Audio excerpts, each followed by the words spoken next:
but its very emptiness offers a poetic soliloquy of sorts, if one listens hard enough.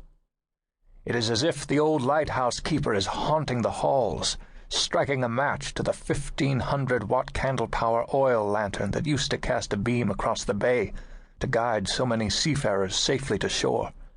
None of the mariners from the past would have ever seen the lightkeeper, but I grew up knowing they saw his flame. 100 times 1,000 must have been grateful to see it there burning brightly during the gales and storms that lashed the New England coast from the 1920s to 1943, when he faithfully manned his watch. The lighthouse stood silently majestic then, as it does now, a pinprick of illumination in the deep blue darkness. But its message was loud enough then. "Aye, laddie," he would say to me, "a lightkeeper never knows who he touches with the toil of his hands while keeping the flame alive." The old light went out with him some 55 years ago. A newer, more powerful beacon has been built inland with radar navigation, making the old Port Hope Lighthouse obsolete.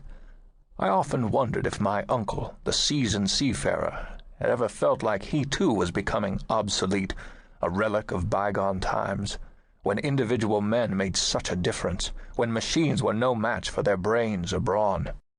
William Robert O'Banion, Uncle Billie to me, made me what I was, or what I became.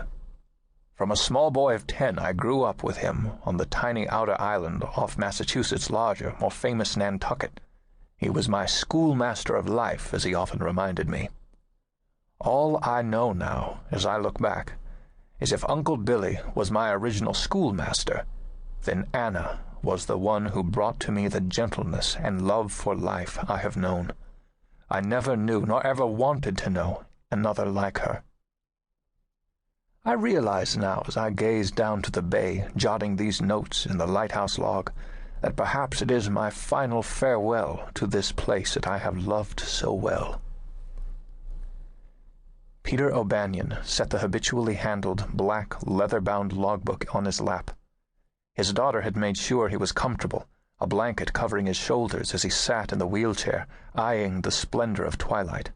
This was his favorite time of day, though at times it seemed a melancholy hour, watching the fading sun turn a luminescent blue sea into a shimmering yellow, then back to deep blueness. From the southern point of the island where the lighthouse sat, he had a perfect advantage to enjoy sunrise or sunset. Now sunset accented the deep blueness that also seemed to fill his soul. He looked up into the sky and watched the progeny from seagulls which had flown overhead 5 decades before, and was soothed by the noisy cacophony as they were carried on their wings by a light offshore breeze.